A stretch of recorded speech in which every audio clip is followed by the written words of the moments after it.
Today we can discuss on the topic hydrogen bonding.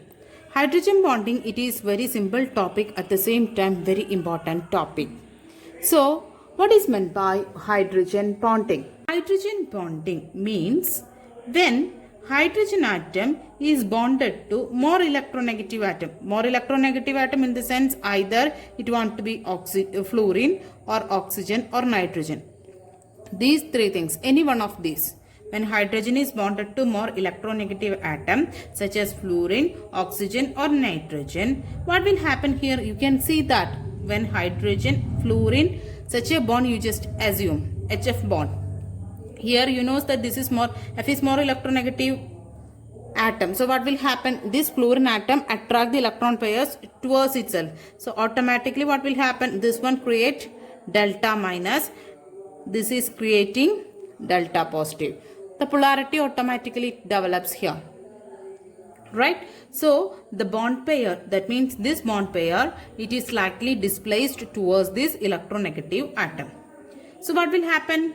As I already told, there is a slightly positive charge over hydrogen and slightly negative charge over the fluorine it is created. So you can see that when there is a positive and negative charge, if it's there, positive, negative charge, if anything it is near, so automatically the attraction will be happens. So it will be that type of attraction what we are saying, electrostatic force of attraction. Due to the development of this positive and negative charges in HF, the automatically created the electrostatic force of attraction between them.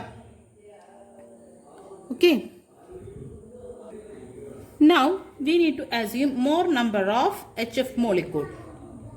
This is one HF molecule, this is another HF molecule. Again, some HF molecule I created here. You know that there is a delta positive. As I already told, here delta negative, here delta positive and here delta negative, delta positive, delta negative, delta positive, delta negative. Likewise, it is created. That on the basis of what I said earlier. Here you can see that there is a delta positive and delta negative and delta positive. It is very closer. So here again there is a chance of electrostatic force of attraction because this is negative and this is positive. So they are having an attraction. That attraction I marked with a dashed line, right?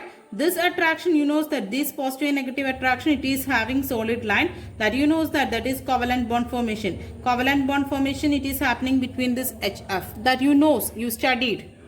But here this HF and another HF, between them there is a one type of attraction it is created. That attraction I marked with the dotted line.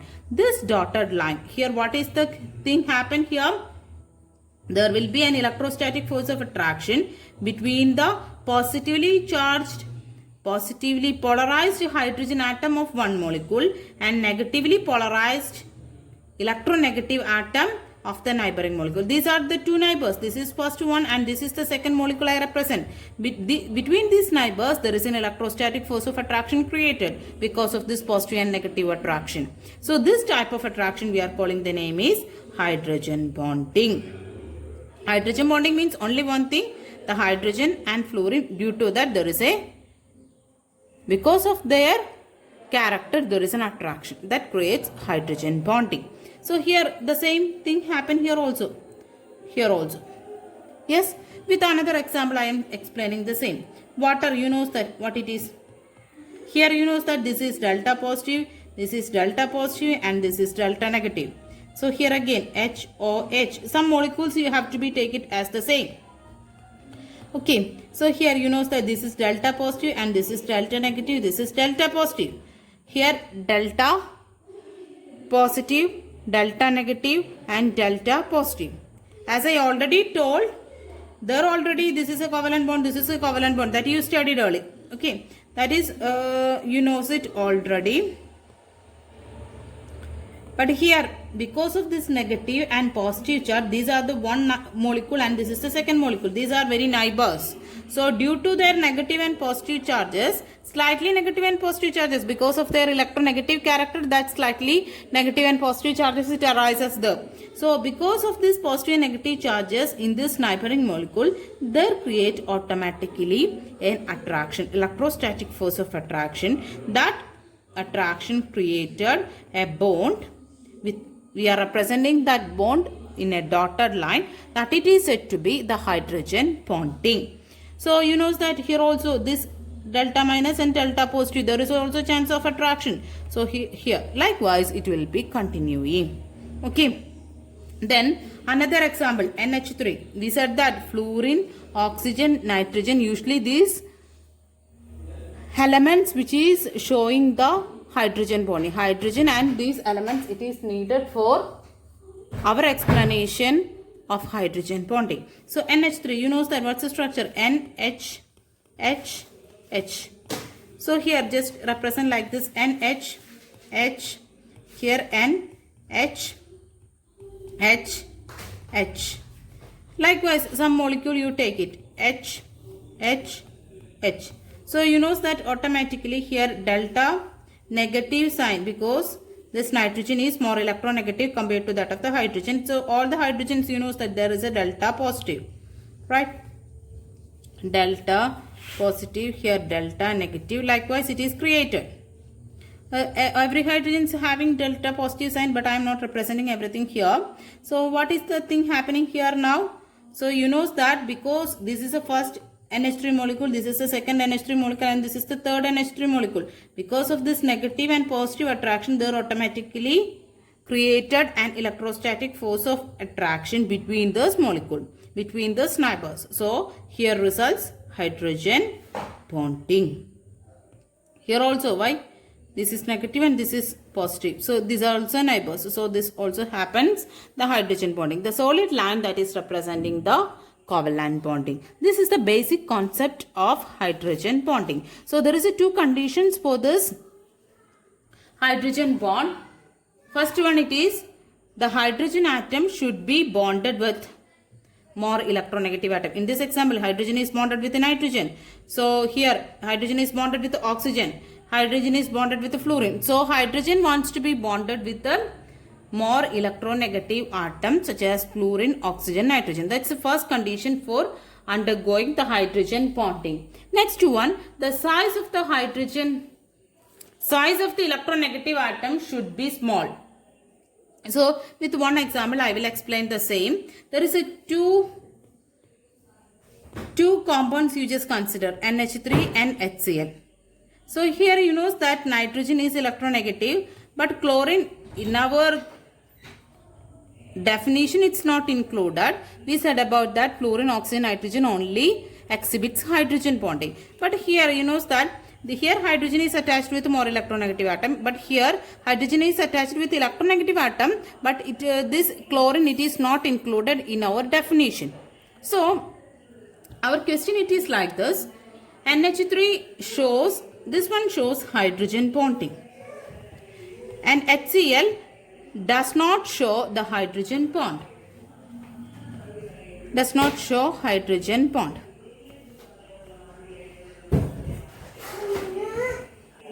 What is the reason? Because you know that when you check, you can see that the nitrogen and chlorine, both of them having same electronegativity. Same electronegative. In our definition, it's not included. That is the one thing you know that. But why it is not included? That's our question. Nitrogen and chlorine, both of them having the same electronegativity. So we are expecting both NH3 and HCl wants to be show the hydrogen bonding. But HCl does not show the hydrogen bonding. What is the reason? Because the nitrogen and chlorine, when you consider both of them having the same electronegativity, that it is there. But one more thing is there, the chlorine is having bigger size than nitrogen. So when chlorine is having more size than nitrogen, there is a one condition for the hydrogen bonding. It is the size of the electronegative atom should be small. So when you consider nitrogen and chlorine, you know that the chlorine is having bigger size. Bigger electronegative element does not show the hydrogen bonding. That is the second condition. So two conditions we have.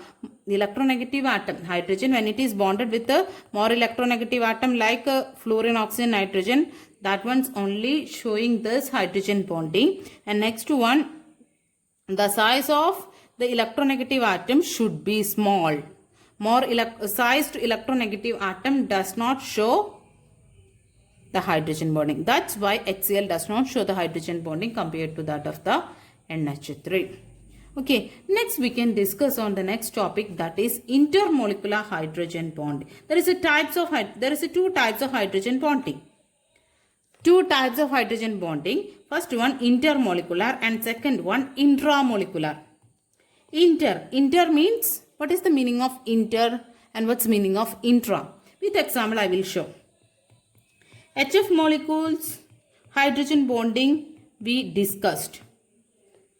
Here you know that the hydrogen bonding is formed between two different molecules, one molecule, another molecule. So when this type of hydrogen bonding is formed between these two different molecules of same or different substances. Here you know that this one is the HF. Here also the same HF we taken. So when the hydrogen bonding is formed between the same or different molecules. So here we taken the same molecule, but in some situations there is a different molecule, there is a chance to come. So that cases also, when the hydrogen bonding occurs between different molecules, different molecules, when it is occur, that type of hydrogen bonding we are calling, the name is intermolecular hydrogen bonding. Next is intra. Intra means within the molecule itself. Inter means without. Okay, without the molecule itself. Here this one is within the molecule. So example it is intramolecule. Example I will explain now. Orthonitrophenol. This compound you are not familiar. So don't worry, this is one of the organic compound. This year you will study or next year. So this is the compound structure. I will give the structure here to you. So here within the molecule itself the hydrogen bonding is formed. How? You can see here one hydrogen here. Here oxygen also here. In between there is a hydrogen bond formation. Here hydrogen and oxygen, there is an attraction, electrostatic force of attraction between happens. So hydrogen bonding is formed within this molecule itself. This type of bonding we can call, the name is intramolecular hydrogen bonding. One more example, it is here this is salicylic acid. This is also one of the organic compound. You will study next year about this. Okay, so here OH. So there is an intramolecular attraction. Within the molecule itself there is a hydrogen bonding within the molecule. So in this compound itself, inside of that one it is happen. This type of hydrogen bonding is said to be intra. That means inside. Inter means outside of that molecule. That means HF. One example I told no. One HF, this is another HF in between. Between different molecules it is existing, but here within the same molecule it is existing, the hydrogen bond. Next topic is effect of hydrogen bonding. So due to hydrogen bonding, what is the impact of that one? That we are going to be discussed. So physical properties like melting point and boiling point, solubility, the hydrogen bonding, it will be affecting much. So here first one we can discuss about the hydrogen. Due to hydrogen bonding, why the compounds exhibit hydrogen bonded compounds, it is exhibiting higher melting and boiling point, abnormally high melting point and boiling point. What's the reason? Because you know that we already told about that in the case of HF there is a hydrogen bond, it is formed between them. So why it is formed? Due to the electrostatic force of attraction. Electrostatic force of attraction means it is little stronger bond. So for if it is a stronger bond for melting and boiling, means what? That thing want to be change it into the liquid form. That means it want to be melt. How it is melting? We need to apply the temperature. So how much temperature we need to be applied? Depending on the strength. So we need to break the bond. For breaking the bond between these molecules, how much energy we need to be applied? So if this is a strong bond, the strong bond between this molecule, so we need to be applying more amount of energy to break that one. So we need to be apply large amount of temperature. So here, due to the electrostatic force of attraction, there is a little strength between these molecules. So that's why we have to be apply more amount of temperature to be break this molecule. That's why this one is having more melting. That means hydrogen bonded molecule is having abnormally high melting and boiling point. But when you compare the hydrogen bond and covalent bond is the stronger one. Hydrogen bond is little weaker than the covalent bond. Then one more point we have to be considered here, that is the next effect of the hydrogen bonding, that it is solubility. Solubility means what? When we take any substance, when we put it into the water, it wants to be completely dissolved in the water. When it is dissolving completely, it is said to be soluble. So when you take hydrogen bonded molecule, when we put it into the water, it is highly soluble. Why? So how it is happening? So just imagine HF. You know that delta positive and delta negative. So water molecule, you know that what it is? HOH. So this HF molecule, we put it into the water. So what happens? Due to the negative and positive charge, there is an automatically electrostatic force of attraction, and here hydrogen bonding it is developed. Right? Due to the electrostatic force of attraction, we can see that there is a substance which is soluble in water because of the formation of this hydrogen bond. This is also one of the example for intermolecular. That means this is one molecule and this is another molecule. Between them there is a hydrogen bond, it is developed. Okay, this is also one of the example for intermolecular hydrogen bonding. This is only about hydrogen bonding. So this is simple topic, have to be studied all. Okay, thank you.